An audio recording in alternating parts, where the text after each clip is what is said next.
शालिग्राम है बागेश्वर धाम। सरकार धीरेंद्र का भाई पुलिस थाने लेकर आई। 19 दिन बाद दलित परिवार को इंसाफ। गोलीबाज को नहीं करेगा कोई माफ। मुंह में सिगरेट, हाथ में पिस्टल, परिवार की बद्दुआ, अकड़ हो गई धुआं धुआं। सियासी दबाव में वोट बैंक की चाहत। पूरा मध्य प्रदेश है घटना से आहत।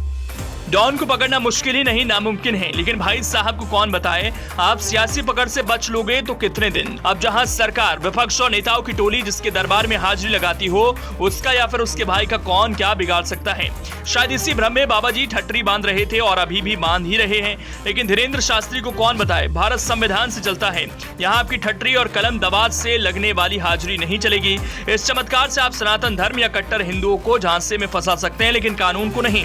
दायरा सीमित रहेगा भी तो सियासत साथ कैसे देगी। धीरेंद्र शास्त्री ने दायरे को तो फैला लिया, लेकिन ये नहीं साबित कर पाए कि परिवार अगर कानून की धज्जियां उड़ा देगा तो क्या कहना चाहिए।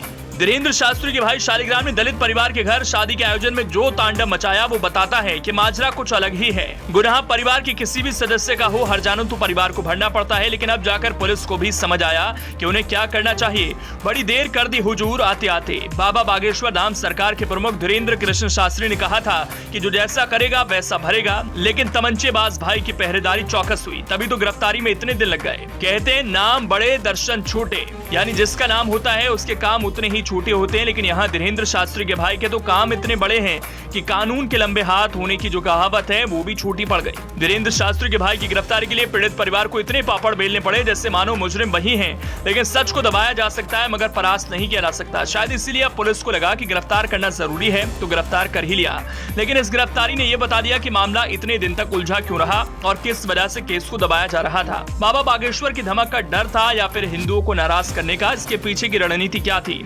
पूरी रिपोर्ट में हम आपको बताएंगे कि किस तरह से इतने दिनों तक धीरेंद्र शास्त्री का भाई शालिग्राम खुलेआम घूमता रहा, लेकिन शिवराज सरकार की हिम्मत नहीं पड़ी कि गिरफ्तारी कर सकें।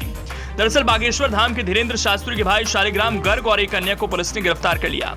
पुलिस ने उसे मध्य प्रदेश के छतरपुर के जिला कोर्ट में पेश किया। शालिग्राम में 11 फरवरी को छतरपुर में दलित परिवार के यहाँ शादी समारोह में पिस्टल के साथ गाली गलौज कर लोगों के साथ मारपीट की थी। इस दौरान वो मुंह में सिगरेट फंसाए और शराब के नशे में था। उसने महिलाओं से अभद्रता की और तमंचा दिखाकर जान से मारने की धमकी दी।